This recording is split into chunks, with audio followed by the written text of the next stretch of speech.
Hello everyone. आज की हमारी जो वीडियो है वो 10th क्लास के लिए होगी। 10th क्लास में हम संसाधन और विकास का चैप्टर कर रहे हैं। इसके अंदर हमने जो है मृदा का वर्गीकरण शुरू कर रखा है, मृदा संसाधन बढ़ रहे हैं और मृदा संसाधन के अंदर हमने जलोढ़ मृदा और काली मृदा के बारे में पढ़ लिया है। इसके ऊपर हम पहले एक वीडियो बना चुके हैं। ठीक है, आज हम पढ़ने वाले हैं लाल और पीली मृदा और उसके साथ में दूसरी जो पढ़ेंगे वो है लेटराइट मृदा। ठीक है, तो इन दोनों मृदाओं के बारे में पढ़ेंगे। अगर आप लोगों ने पहले ये वीडियो नहीं देखा है जलोढ़ मृदा और काली मृदा का, तो उस वीडियो को जरूर देखें, उसके अंदर ये कंप्लीट करवा रखा है भाई। चलिए अपना टॉपिक शुरू करते हैं और मैं आशा करता हूं कि आप सब ठीक होंगे। तो देखिए, लाल और पीली मृदा की बात कर रहे हैं हम।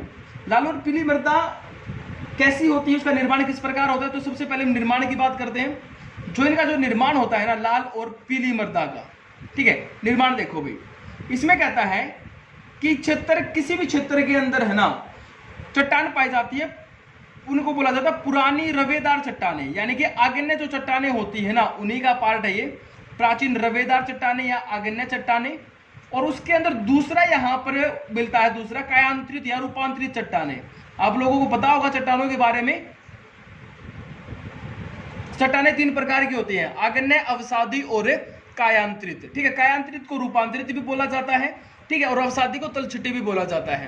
तो यहां पर कहता है कि आग्नेय चट्टान और जो कायांतरित चट्टानें होती हैं उनके ऊपर अपक्षय की क्रिया शुरू होती है। इन चट्टानों पर किसकी क्रिया होगी? अपक्षय की क्रिया शुरू होगी। अपक्षय के बारे में आप लोगों ने 9th क्लास में पढ़ा होगा। अपक्षय का मतलब होता है किसी भी चट्टान का अपने स्थान पर टूटना, किसी चट्टान का अपने स्थान पर टूटना, यानी कि उसका विघटन होना, अपघटन होना, विघटन या उसका अपघटन होना भाई। ठीक है, क्या कहलाता है? अपक्षय कहलाता है। यह अपक्षय किस प्रकार होता है? ये भौतिक क्रिया द्वारा हो सकता है, रासायनिक क्रिया द्वारा हो सकता है, या फिर जैविक क्रिया के द्वारा भी हो सकता है। ठीक है, अपक्षय तीन प्रकार से होता है, भौतिक, रासायनिक और जैविक, तीन प्रकार से होता है। यानी कि इसके अंदर कोई किसी केमिकल के द्वारा कोई रसायन ऐसा हो जिसमें पानी, मान लीजिए लोहे की मात्रा है और वो पानी के संपर्क में आ जाए तो क्या होगा? चट्टान भूरनी शुरू हो जाएगी, ठीक है, उसको जंग लगना शुरू हो जाएगा। भौतिक में होता है कि लगातार सूर्य का तापमान किसी चट्टान पर पड़े और वो चट्टान जो है उस तापमान को ग्रहण करे, रात को फिर वो ठंडी हो जाए, तो बार बार चट्टान के सिकुड़ने से जब वो सिकुड़ना शुरू करे और या फिर तापमान के द्वारा वो फैले तो उससे चट्टान टूटनी शुरू हो जाती हैं, जिनको चट्टानों का अपक्षय कहा जाता है। अब यहाँ पर हम क्या पढ़ रहे हैं कि आग्नेय और कायांतरित चट्टानों का अपक्षय हो जाना। ठीक है, और अपक्षय होने के कारण जिन चट्टानों का निर्माण होता है उस अपक्षय होने के कारण चट्टानें छोटे छोटे टुकड़ों में टूटेगी और उससे जो मिट्टी का निर्माण होता है, जो मृदा का जो निर्माण होता है, उसको हम क्या बोलेंगे? उसको हम लाल और पीली मृदा बोला जाता है। आगे बात समझ में, ये अपने स्थान पर बनने वाली मृदा है, यानी कि स्थायी मृदा है भाई। ठीक है, उसके बाद यहां पर क्या होता है, इनके अंदर है ना भाई, देखो आग्नेय चट्टानों से बने हैं। आग्नेय चट्टानों का निर्माण किस प्रकार होता है? ज्वालामुखी उद्गार के द्वारा होता है। ज्वालामुखी के अंदर से लावा बाहर आता है और लावा के जमने से आग्नेय चट्टानों का निर्माण होता है। अब यहाँ पर क्या है, इनके अंदर ज्वालामुखी से आएगी तो इसके अंदर क्या होगा? काफी प्रकार के जो खनिज हैं जो धरातल में पाए जाते हैं उनकी मात्रा इनके अंदर पाई जाती है। और इसके अंदर सबसे ज्यादा पाया जाता है एक तो लोहा और दूसरा सिलिका की मात्रा अधिक मिलती है। वैसे इसके अंदर है ना एल्यूमिनियम भी अधिक पाया जाता है। ठीक है, एल्यूमिनियम भी पाया जाता है। तो यहाँ पर इसमें क्या हो गया, सबसे ज्यादा जो मात्रा है वो किसकी हो गई? वो हो गई लोहा और सिलिका की। लोहे और सिलिका की मात्रा इसके अंदर ज्यादा होती है। ठीक है, तो यहाँ पर कहता है लोहे की मात्रा ज्यादा होने के कारण, लोहे का अंश ज्यादा होने के कारण है ना इस मिट्टी का रंग कैसा है? लाल है। ठीक है, इस मिट्टी का रंग कैसा है? लाल है भाई। किसके कारण? इनके अंदर लोहे की मात्रा ज्यादा होने के कारण, अधिक होने के कारण, या लोहे के हम ये कहें कि यौगिक यहाँ पर पाए जाते हैं, उसके कारण इस मिट्टी का रंग लाल होता है। ठीक है, क्योंकि वो इसके ऊपर प्रक्रिया चलती है लो ऑक्साइड की। ठीक है, लो ऑक्साइड की प्रक्रिया चलती है जिसके कारण इसका रंग जो होता है वो लाल होता है। क्लियर? अब उसके बाद कहता है कि जब ये चट्टान है ना जल योजित हो जाती है, यानी कि जल के संपर्क में आ जाती है और जल के अंदर डूब जाती है, जल के अंदर उसका योजन हो जाता है, जल के अंदर मिल जाती है, तो उसका रंग कैसा हो जाता है? उस मिट्टी का रंग पीला हो जाता है, तो उसको बोला जाता है पीली मिट्टी। ठीक है। तो लाल और पीली मिट्टी को क्यों कहा जाता है, वो कंसेप्ट आप लोगों को मैंने बता दिया है। अब इसमें पढ़ते हैं कि इसके अंदर कौन कौन से पदार्थ हमने पढ़ लिए, लोहा, सिलिका और एल्यूमिनियम होता है। अब कौन से पदार्थ इसमें नहीं होते हैं, तो नहीं होने में इसके अंदर देखो, ना तो नाइट्रोजन होता है, ठीक है, और ना ही इसके अंदर जो है फास्फोरस होता है, फास्फोरस भी नहीं होता है, और ना ही इसके अंदर जैव पदार्थों की मात्रा यानी कि हुमस की मात्रा पाई जाती है, ना इसके अंदर हुमस होता है, ठीक है। नाइट्रोजन, फास्फोरस और जैव पदार्थ जो है वो इसके अंदर नहीं होते हैं भाई। अब यहां पर इसके अंदर पढ़े हम, तो यहां पर कहता है कि देखो, अभी देखेंगे कि ये किन क्षेत्रों के अंदर पाई जाती है, पहले ये देख लेते हैं। तो भारत के अंदर जो है, जो दक्कन का पठार है, या हम ये बोले कि प्रायद्वीपीय जो पठार है, दक्कन का पठार या प्रायद्वीपीय पठार, वो 9th क्लास में कर रखा है, और 9th क्लास में मैंने इनके ऊपर एक वीडियो बना रखी है, ठीक है।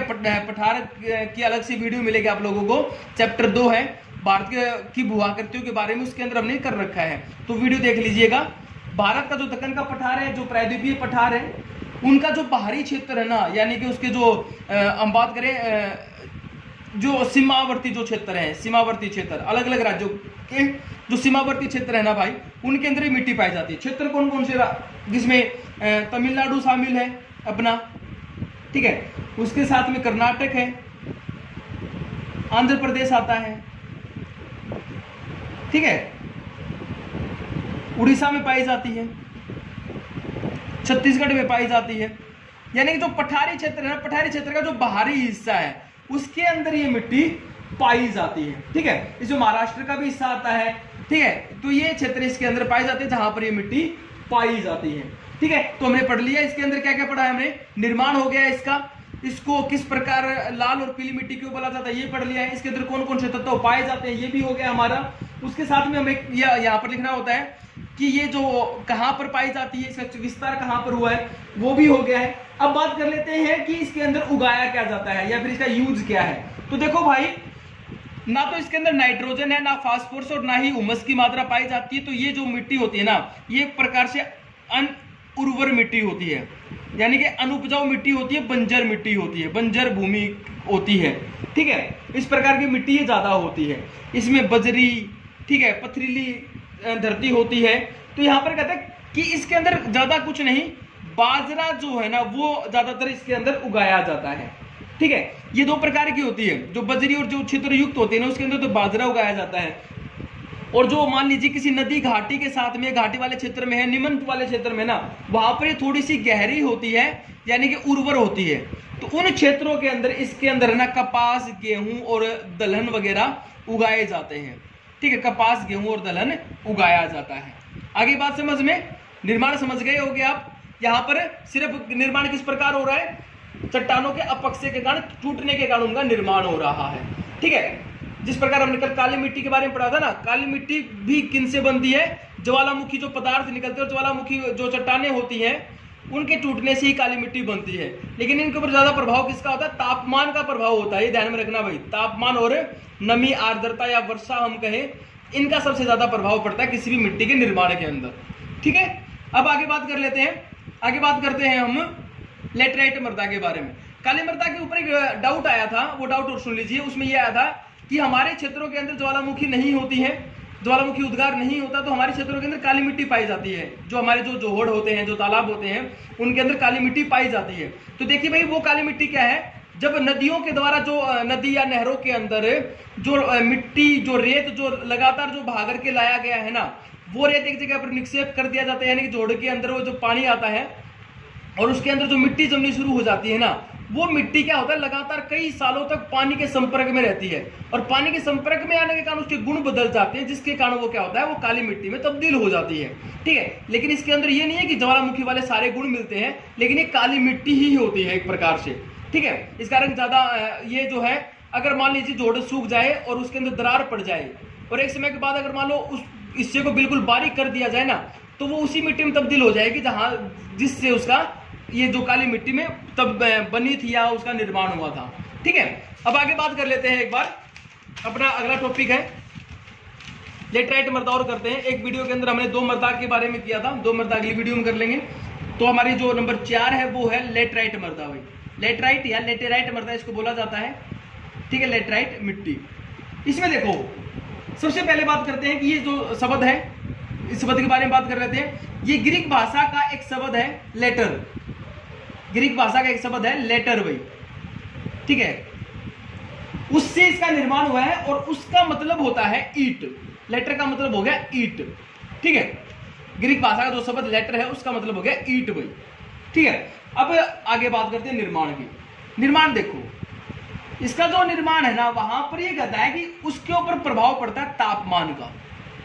ऊंचा तापमान, तापमान कैसा होगा, ऊंचा होगा, और जो वर्षा होगी यानी कि जो आर्द्रता होगी वो भी क्या होगी, अत्यधिक होगी। अत्यधिक यानी कि बहुत अधिक, जहां पर बारिश होती हो, यानी कि जहां पर आर्द्रता अधिक हो, ठीक है, नमी की मात्रा अधिक हो। तापमान ऊंचा, आर्द्रता अधिक, नमी की मात्रा ज्यादा हो, बारिश ज्यादा होती हो, वहां पर इस प्रकार की मिट्टी का निर्माण होता है। आगे बात समझ में, ठीक है। अब इसमें कारण क्या है इसका, इसमें देखो कारण यहां पर यह है कि अधिक बारिश होने के कारण और तापमान अधिक होने के कारण इसमें कहता है कि इन मिट्टियों में जो चूना और सिलिका की जो मात्रा होती है ना, चूना और जो सिलिका की जो मात्रा होती है ये वही है, पठारी क्षेत्रों के अंदर मिलेगी ये भी। और उसी मिट्टी के ऊपर क्या किया हमने, उसी चट्टानों के ऊपर तापमान और आर्द्रता का प्रभाव डाला। तापमान और आर्द्रता के प्रभाव का चूना और जो सिलिका है वो क्या होंगे, वो नीचे वाली परत में चले जाते हैं। किसके साथ घुल करके नीचे वाली परत में चले जाते हैं, वो घुल करके चले जाते हैं, जो वर्षा का जो पानी होता है ना उसके साथ घुल करके नीचे वाली परत में चले जाते हैं। और ऊपर क्या रह जाता है, ऊपर रह जाता है लोहा और एल्यूमिनियम। क्या रह जाता है, लोहा और एल्यूमिनियम के गुण इनके अंदर रह जाते हैं। चूना और सिलिका घुल करके नीचे वाली परत में चले जाते हैं। अब लोहा और एल्यूमिनियम के गुण इसके अंदर रहने के कारण है ना, ये जो लेटराइट मिट्टी में तब्दील हो जाते हैं, ठीक है। और इस प्रक्रिया को क्या बोला जाता है, इस प्रक्रिया को बोला जाता है लीचिंग या निक्सालन। इंग्लिश में लीचिंग बोला जाता है और इस प्रक्रिया को निक्सालन कहा जाता है। ये कुदरत का कमाल है, ये प्रक्रिया कुदरती प्रक्रिया है, ठीक है। और कहता है कुदरत की प्रक्रिया के कारण कहता है एक ऐसा सिस्टम है वहां पर कि उस बारिश के कारण वहां पर चूना और सिलिका घुल करके नीचे वाली परत में चले जाएंगे और लोहा और एल्यूमिनियम बच जाएगा, ठीक है। और उसका रंग क्या सा होगा, ईट का जो रंग होता है ना, ईट का रंग जो होता है उस प्रकार की मिट्टी होती है, ठीक है। और इस प्रक्रिया को निक्सालन कहा जाता है। अब दूसरी बात इसके अंदर क्या है, लोहा और एल्यूमिनियम हो गया। अब दूसरा क्या है, तापमान अधिक है भाई, ये बात हमने पढ़ी। तापमान अधिक है ना, तो जो जैव पदार्थ होते हैं, जैव पदार्थ जब इस मिट्टी के संपर्क में आते हैं ना, तो देखो किसी भी मिट्टी के संपर्क में जब जैव पदार्थ आते हैं तो मिट्टी के अंदर बैक्टीरिया पाया जाता है। और वो बैक्टीरिया क्या करता है, वो बैक्टीरिया उस जैव पदार्थ को किस में तब्दील कर देता है, हुमस में तब्दील कर देता है। हुमस जिसको हम बोलते हैं, ठीक है, बुक के अंदर इस प्रकार लिखा मिलता है, हुमस के अंदर तब्दील कर देते हैं। लेकिन कहता है तापमान अधिक होने के कारण ये बैक्टीरिया नहीं होते इस मिट्टी के अंदर, ये मरे होते हैं यानी कि नष्ट हो जाते हैं, ठीक है। तो कहता है कि इसके अंदर हुमस की मात्रा जो होती है वो भी नहीं पाई जाती है। तो सबसे अधिक तत्व क्या होगा, लोहा और एल्यूमिनियम।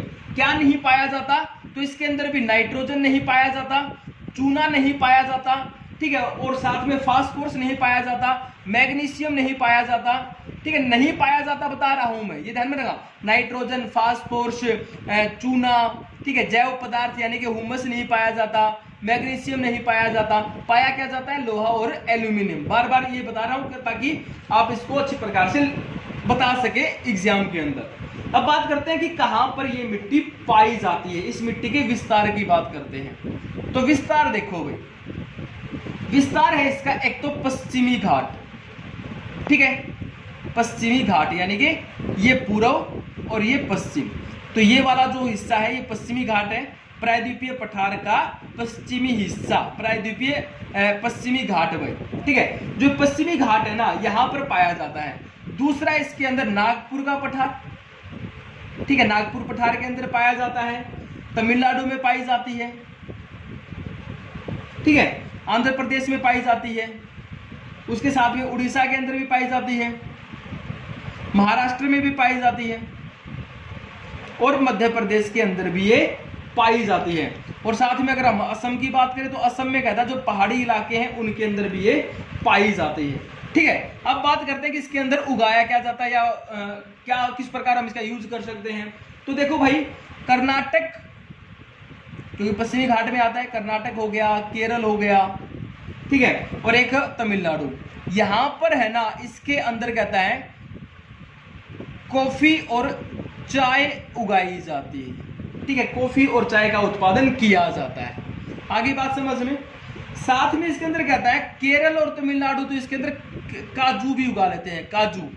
ठीक है, और लास्ट में इसका यूज आता है ईंट बनाने के लिए। ठीक है, ईंट बनाने के लिए इसका प्रयोग किया जाता है। तो मैं उम्मीद करता हूं कि आप लोगों को ये वीडियो समझ में आ गई होगी। ये टॉपिक आज हमने किया है वो आप लोगों को समझ में आ गया होगा। वीडियो को ध्यान से देखने के बाद अपनी जो बुक है उसको पढ़िए, टॉपिक को ध्यान से पढ़िए। अगर फिर भी कोई दिक्कत रहती है तो मुझे कमेंट बॉक्स में बताइए, और आप लोगों को क्या समझ में आया ये भी कमेंट बॉक्स में जरूर बताइए, ताकि हमें भी पता चलता रहे कि आप लोगों को समझ में आ रहा है। Thank you.